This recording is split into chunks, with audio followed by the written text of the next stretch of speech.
The Health Marketing Collective is powered by Imprella, a communications firm built for health brands determined to lead, not follow. We partner with marketing innovators who aren't just chasing attention, they're building movements. Connect with the audiences shaping the future of care and lead the conversations that move your market. Ready to rise above the noise? Visit Imprella.com. That's INPRELA.com. Let's create something that moves the market.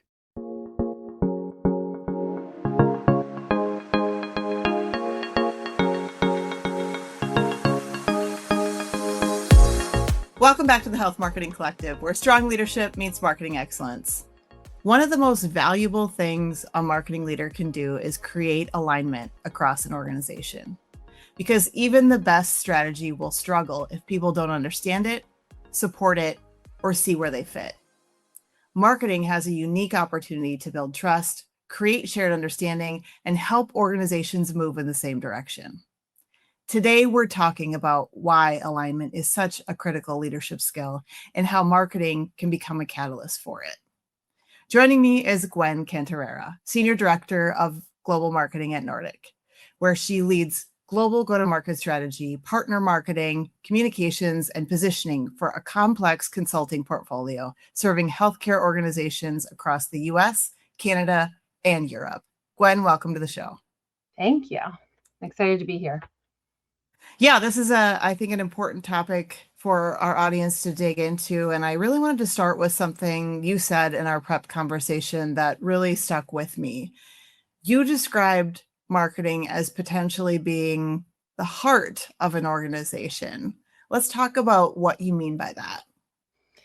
Yeah, I really believe, and I think it comes from my background in startups and very entrepreneurial teams where the disparate groups were very close, but marketing tends to get the best from people, right? People tend to need things from marketing. And so we're so exposed to what the delivery team strategy is. In our instance, internal counsel with us. So what are those back office folks? What do they need from us? Where might there be dissenting opinions among people?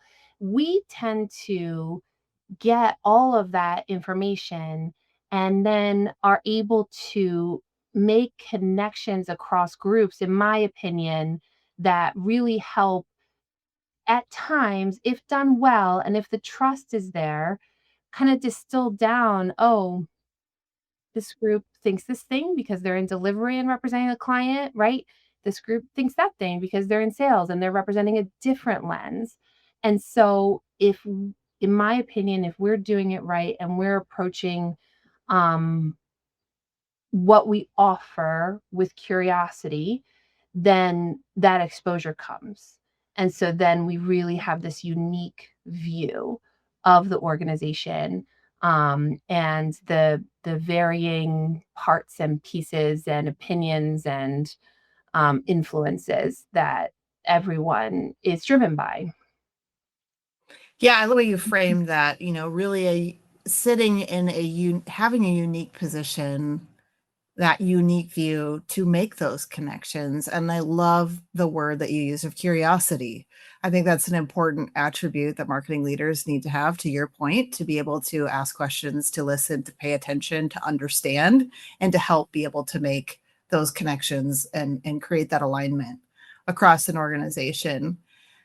Why do you think many organizations maybe don't fully see that role, that leadership role that marketing needs to play inside of an organization from that overall alignment perspective? It's an interesting question. And I think one that we all grapple with, right? All marketers grapple with. And I think it's multifaceted. And I think that there can be, again, a misalignment of what is the goal of marketing? What are we here to do? How do we do that? And then, and there can be a myopic view of that, right? It's very single threaded. And then you layer on the fact that it can be difficult to thread that needle from impact or from activity to impact for marketing, right? There are any number anymore of metrics and data and KPIs that I can report against. I just had an instance recently where we're talking with the team and we were sharing some KPIs and we shared a stat. And I literally said, but the next question you should be asking me is this, right? Because that's what puts that metric into the proper context to really evaluate it.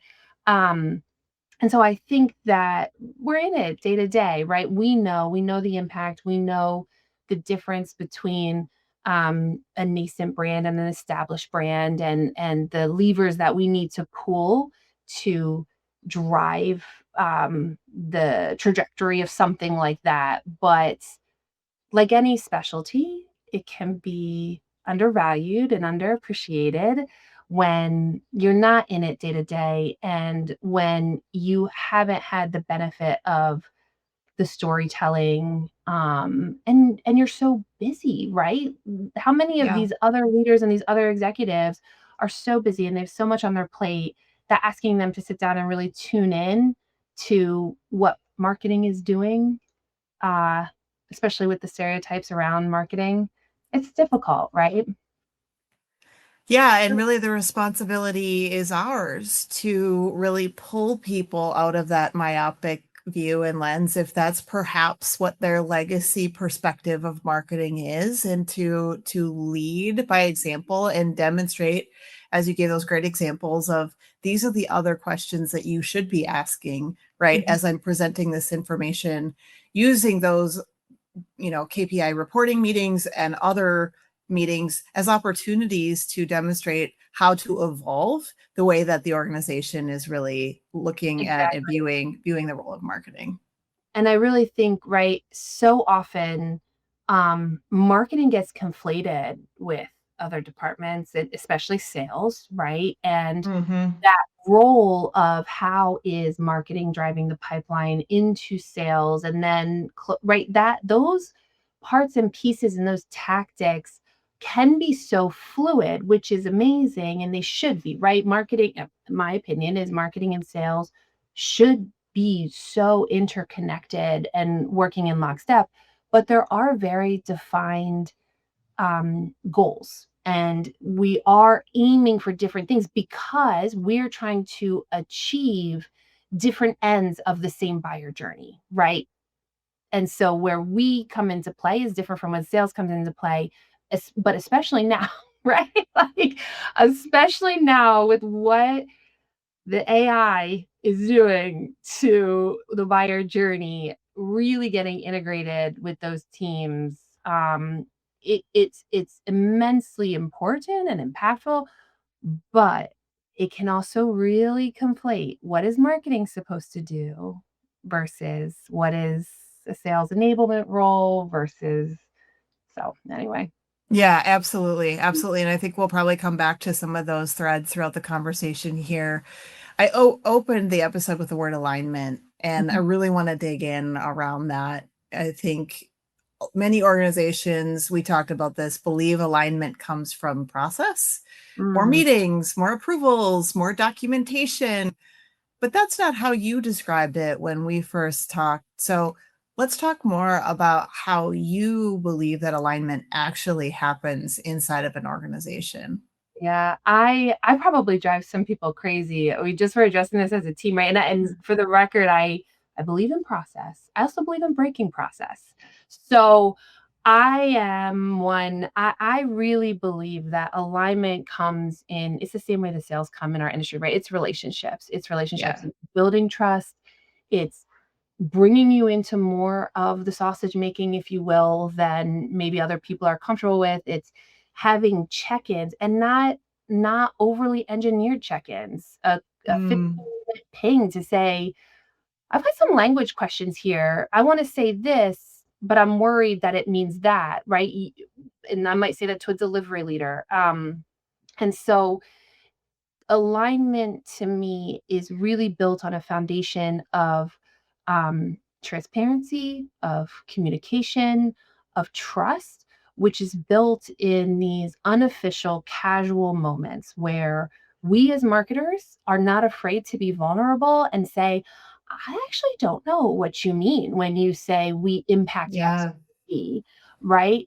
And also, I have really greatly benefited from this culture throughout my career, but absolutely at Nordic, where then my stakeholders are incredibly generous with their knowledge as well, right? And so there's two pieces to this, but quite frankly, anytime I can take advantage of a casual moment where I am not afraid to ask a question, any question at all, and get further explanation. And then I'm not afraid to say, here's here's a here's a messy whiteboard that I'm thinking about. Can you look at this with me and tell me what you think, right? And it's not a fully baked presentation. It's not something that's gone through 5 rounds of creative and 2 dry runs.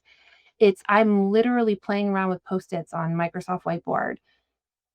Will you sit with me for 15 minutes? I love that. I think that's a great example, and I love the frame of thinking of this as like very real time, tiny Mm, moments, right? Many of them are spontaneous in nature, as you described it. It's like bringing them into the sausage making. As because as I look back at, across my career and some of the very best leaders and most successful marketing leaders that I've benefited from working with do exactly that, mhm. right? They will go, we need a gut check on this, right? Before we go too far down this pathway, I need a gut check and I need to know that the organization is bought into this, Mhm. right? I'm not going to go spend all this money or all this time baking this out and perfecting, quote unquote, perfecting it, right? Walking in and being like, da, da, da, da, da, here you go, and have it be completely off the mark. Mhm. Whether it's this, a Right. word choice thing that's off the mark, it's an audience thing that's off the mark, or all of the above, Right. right? And we need those check-in points, to your point. Bring those stakeholders along and make sure that they feel bought into the process and that we are making then the right decisions along the way to make sure Exactly. that what we're going to put out there is successful. Absolutely. Because to your point, right, this could be anything from there's one example I have, we were writing a case study, and it was about, it had to do with revenue and revenue improvement, and I'm not even gonna try and state whatever it was, right, how I said, "We did this thing with revenue." It was like 2 words were flipped, right? And when you're talking about revenue and margins and 2 words can be massively different, right? And of course, you build in redundancies and you build in checks, and so it would have gotten caught, right? But being able to catch it before that hook then was proliferated across all of the promotional material, honestly, because I was like, "Hey, this is how I wanna phrase this," right? It's a Teams message. "Hey, this is how I wanna phrase it. Is this right?" Followed by a 45-minute call where I pretended to keep up with my revenue cycle team and understand what they were saying. But right, it can be anything from that to we are completely reimagining our website, and we're reimagining the way that our clients and prospects and analysts and media come into our website and figure out what we do. Come with me on that journey because I'm proposing something that's a little bit different. Um, Yeah. And one of the things that is striking me is, going back to the word you used earlier is curiosity. That's important. But another trait that's really important here is vulnerability, yeah. right? And being willing to share what may be a half-baked Mhm, concept to get a gut check on mhm, something and make sure that it's right. And that requires a level of vulnerability, mhm. right? And being willing to have an answer of like, no, that's not right. But that normalizes that. That normalizes this notion that, we need everybody to be involved, and it does need to be a collective thought process. Not that marketing is just going to sit over here and, develop campaigns or messaging or whatever it is and have it just be, ready for prime time. So I think Absolutely. that's really important. Yeah, we one of our team's favorite, well, it's one of my favorite phrases, and I don't know if my team just puts up with it, but it's the fastest way to the right answer is to put down the wrong answer, right? Right. Like, and I really I swear by that, right? Because we also, you know this, we're also walking this fine line between we need buy-in and we need to be right, right? And if we're right, so we have the buy-in because we're doing it, but we also cannot go so far that we're doing this decision by committee, right? Which is like where you have to get Yeah. 75 people to approve a thing. And so there's a very fine line there that we're always trying to balance. But anyway, the point is to talk about the vulnerability that you have to have. To me, that reframing of, I am owning this. I am owning that I'm putting something down. It's not a shot in the dark, right? It is an informed opinion or an informed deliverable, right? I'm not talking about purple skies when I need to be talking about patient experience, right? Right. But I'm just putting something down, and I'm putting something down because I know the easiest way for most people to react is when they see something. And usually if it's Yes. wrong, we get there faster. Okay. Because you can identify it. Absolutely. Yeah. Let's talk a little bit more about what bringing people along looks like in practice. Mhm. You've given a couple of examples.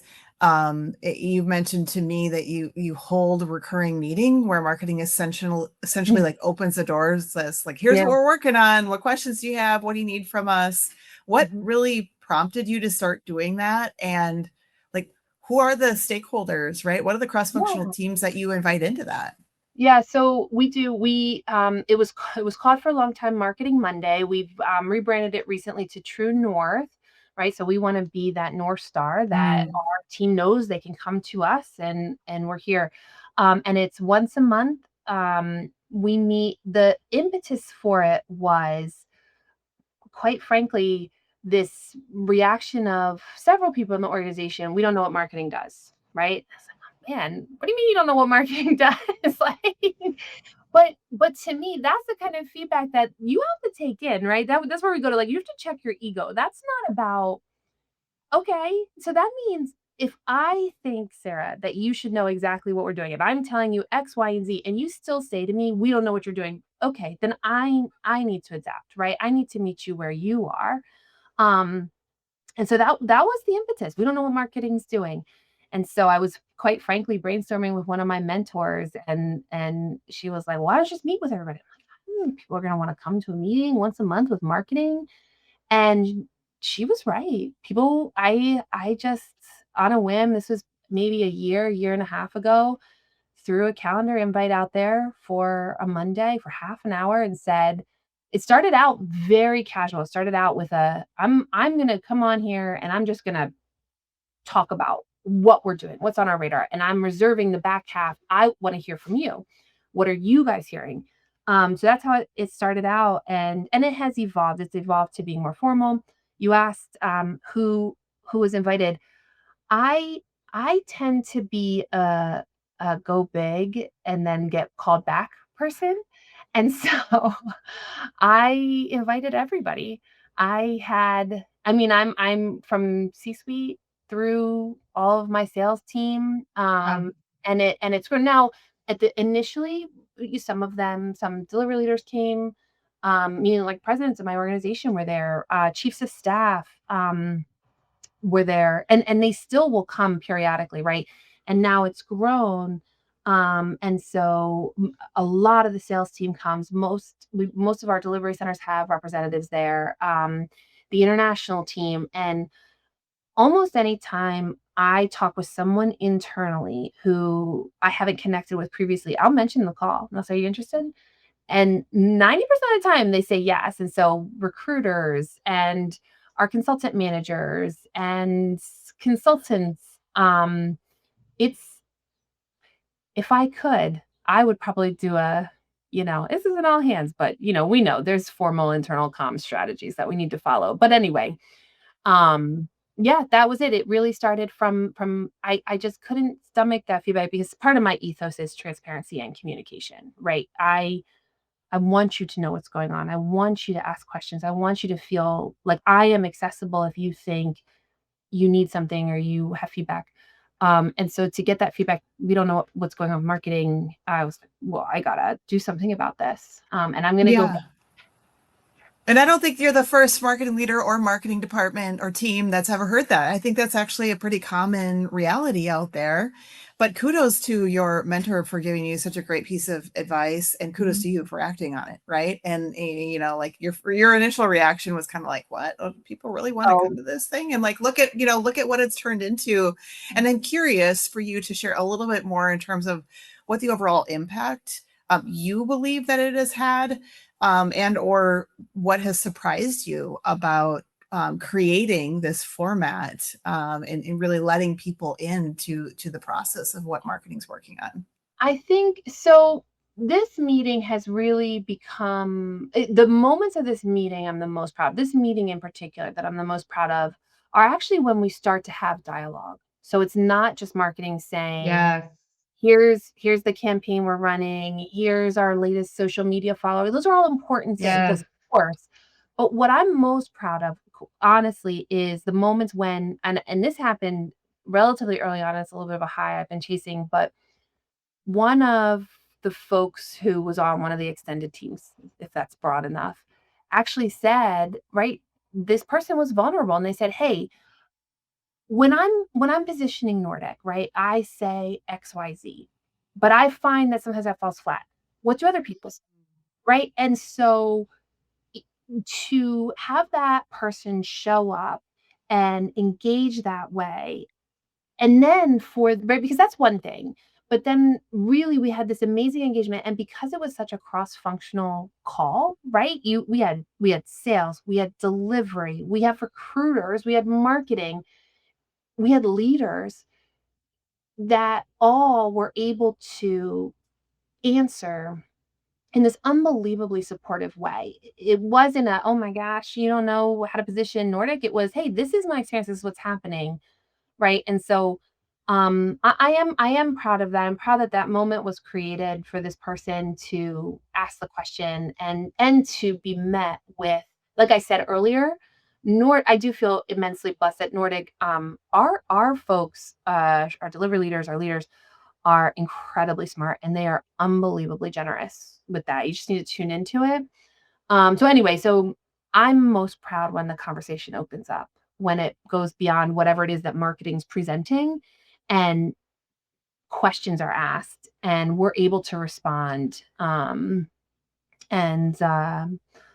I think that has the most impact. The other impact I think is the trust, right? So the more that we are open and direct and we bring people into the process and we show that if you have a question or you have feedback, like we love feedback, right? We can take it. That builds, in my opinion, to this environment where we can have these conversations, right? One of my colleagues just called it passionate conflict.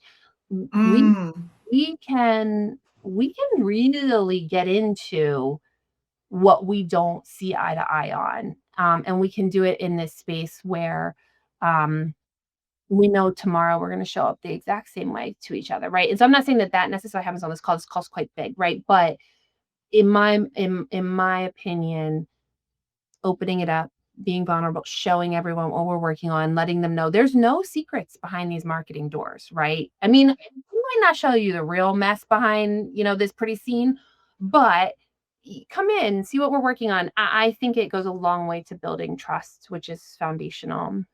Yeah, absolutely. And I want to come back to trust in a minute here. But you mentioned that one of the biggest things that has come out of this, or one of the things you're proudest of, or your favorite part of this whole format, is the dialogue. Mhm. And I think you're absolutely right.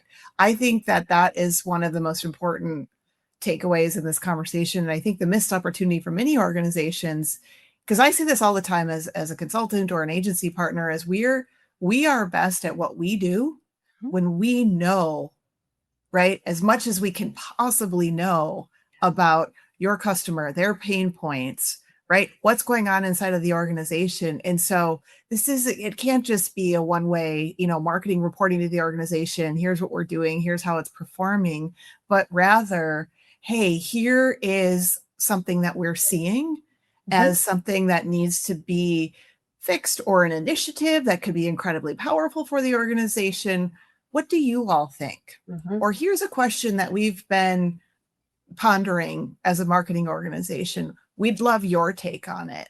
Really opening that floor for a rich collaborative discussion, I think, to your point, is absolutely the magic of a dialogue like this. I love it. It's my favorite thing in the world when you have a group, right? Because it speaks to so much. It speaks to that psychological safety that people are willing to be open. It speaks to the trust that you're going to do something with this information that makes sense. You're going to action it in some way. It really truly is my favorite thing when you get any kind of group of people um really kind of disagreeing on something, right? Because I also think none of us have a good idea, right? No idea comes out of our brains perfectly baked, right? Right. Yeah. Nothing. Like, we need each other to build on that initial, kernel of inspiration to say, oh, but what about this? What about that layer? Oh, have you considered this angle? Right. And um that happens most acutely when there is open dialogue, in my opinion.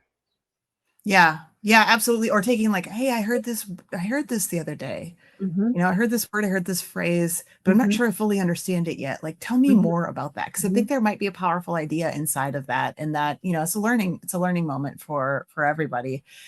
You've also mentioned the word trust several times in just the past, Only a few times.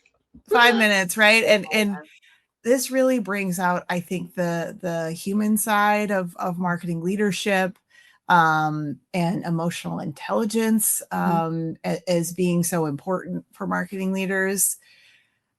And I also think it requires removing ego from the process. So what's your take on that? Like, how do you remove ego from the process? And any thoughts you have on sort of like the role of emotional intelligence in this kind of a format, and why that's so important for marketing leaders? I think that if you buy into this philosophy that marketing is really like the heart, it can be a really central part of an organization, then you're taking on an immense responsibility to understand those people to whom you're feeding, right? And you're getting fed from. And that means understanding their motivations or allowing space for motivations that you don't understand. Um, Hmm. and it means tuning in to what's happening in their world. It means meeting them where they are at times. And being able to do that is predicated on being able to set your ego to the side, right? Not to have no ego, right? We are all humans. If we are a marketing leader, we probably have decent sized egos and levels of confidence, right? But with that comes a responsibility to recognize when that is impeding progress and impeding connection. And all of that is predicated on pillars of emotional intelligence, right? And understanding how to talk to people, how to match energy, how to understand what's not being said, how to oftentimes I think of it like I'm playing double dutch, like when am I coming in, when am I jumping in, what do you need from me?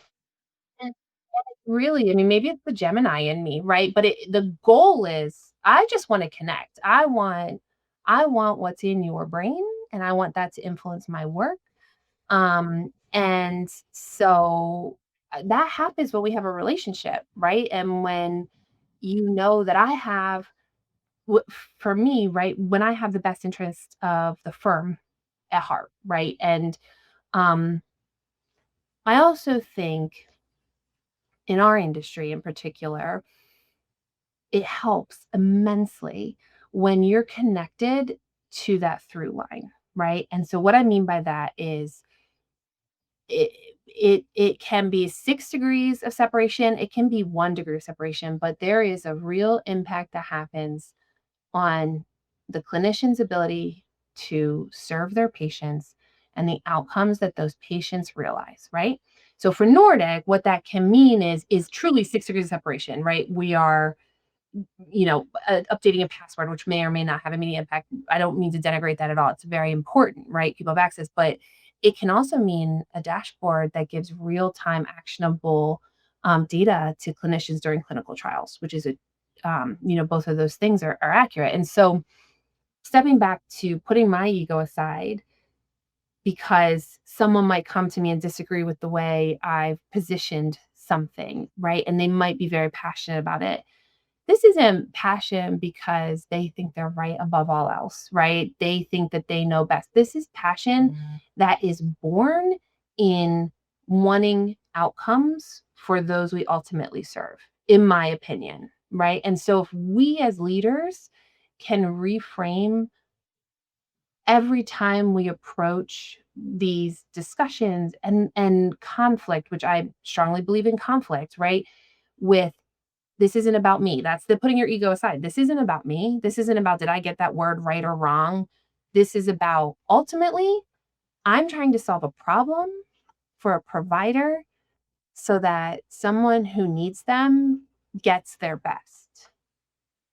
Yeah, 100%. Yeah, and I know this is something, because we know each other, that you're particularly good at is creating that sort of shared language, shared understanding, shared reference point. And a lot of that, to your point, comes from knowing, like, really keeping the audience's needs in mind and who you serve. And at the end of the day, what are we trying to do for them? But I also know that you are also really good at creating other mechanisms, whether it's an analogy or a metaphor or et cetera. Like, just as an example, you recently gave a presentation around using celebrity comparisons as a way to help create that shared understanding. This was for a new brand launch.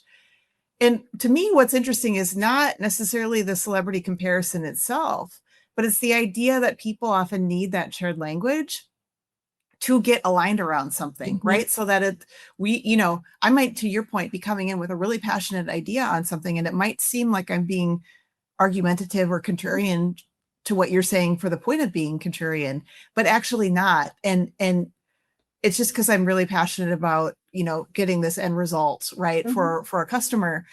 But when we can use maybe an analogy or a metaphor, maybe that shows us we're actually more on the same page than not, right? And so I think realizing amongst these stakeholder groups, you're going to have people who are coming from very different backgrounds and disciplines, right? You might have an engineer over here, you might have a clinician over here, you might have a legal or compliance person over here, and then here sits marketing, right? And so creating that shared language and shared understanding, I think, is really important to be able to work together and work through some of the conflict, which, to your point, is actually really healthy for the organization. Absolutely. I mean, I think you hit the nail on the head. I couldn't agree more. Honestly, that's our role, right? That our job is to understand what problem needs to be solved, right? And then it's our job to tell the story on how we can solve it. And that's not just about our clients. Of course it is. Of course, right? It's none of us is here, right? Like it's all right, might have to edit that part out. Like, what am I trying to say, Sarah? It's we are the storytellers, right? We are the storytellers. We can do that, and we should, in my opinion, not just do it for our clients and our prospects. Of course, we want to grow our businesses. Of course, we do. Of course, we want to serve those people I talked about serving. But in so doing, we also have to serve problems for delivery. We have to solve problems, the problems we can solve, right? For sales, or facilitate problem solving. And it's what we should be best at. There's a problem, there's a solution. How do we convince everybody that this is the way down the path to the solution, right? No, I love that. And we're almost out of time, but I would love to end with a few quick fire questions here, Gwen. What's one sign that an organization has an alignment problem? When you all right, Sarah, I might need a couple takes on this because I want to that's fine. That makes sense. But to me, I use this, we have this safety mechanism with my kids, right? You can keep a surprise from mom and dad. You may not keep a secret, right? And so I think when that shows up in business, what you'll see is, in my opinion, is fear that I've misspoken, fear that I've said too much. Now, I'm not talking Mm, about, there are things that not everyone is privileged to, right? Set that aside. That's right. what we're Yes. talking Yeah. about.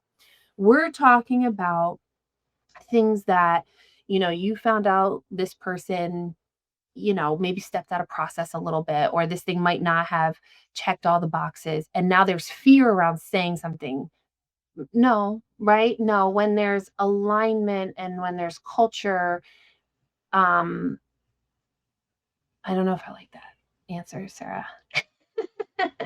I think because I'm speaking more about culture, right? I don't know if that's an indication of Yeah. alignment. Um, Let me think really fast because it's interesting. Okay, I think really when you start to see alignment across the board, you start to see common language that may have been fresh 6 months ago, a year ago, right? That you may have had to explain, and I've got to explain it again. And now all of a sudden you're starting to see this common language, common positioning threaded throughout conversations that you have nothing to do with. And then finally, people are presenting it back to you, right? Or Mm. group or whatever, as if it's just completely ingrained in the organization. So you'll know that you've driven to a point where people are in agreement. They're aligned because there's now a common language that you almost don't even know where did it start. I love that. I love that. And what you're describing is essentially no surprises, Mhm, right? They have been brought along so much mhm, that really by the time this thing is ready to go live mhm, or whatever word you want to use, mhm. right? There really should kind of be like a non-thing. It's not Yeah, like da da da da da. Here's the da da the thing, right? With the confetti coming down. mhm, Like no, the mhm, organization already was bought in how many mhm. weeks and months ago that this was the direction we're going to go. That now it's just kind of like, yep, and there it is. It's out in the world. Great job marketing. On to the Exactly. next thing. You know, love Yeah. that. Um, what is a leadership trait that you think marketers need to be more intentional about developing? Um, I do think that that balance of executive confidence with the vulnerability, right? It's the it helps with that conflation of what is our role, what is our impact. When we are confident, right? When I can go back to a group that back to an earlier example of, did you name this right or wrong? I can confidently come and defend my position, but I'm also going to be open, right? And so I think the trait that marketing leaders most need to embody really is that balance of executive presence with confidence while also being incredibly open to what's happening and feedback and strategy updates, etc. Love that. Last question. What's one piece of advice you'd give a marketing leader trying to build more influence inside of their organization?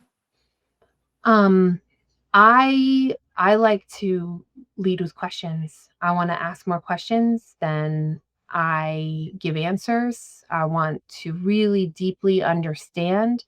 And then once an opinion is formed, I like to have the data behind it, right? And to have reasoning and to be able to really explain why we've landed where we've landed. That's so great. I love that. Gwen, thank you so much for being here today. I really enjoyed the conversation with you. Thank you so much for having me. This was so fun. Yeah, hopefully we've inspired everybody to think bigger about our roles as connectors and translators, helping our organizations all swim and move in the same direction. If you liked today's episode, don't forget to subscribe to the show. Thanks for tuning into the Health Marketing Collective, where strong leadership meets marketing excellence, because the future of healthcare depends on it. We'll see you next time.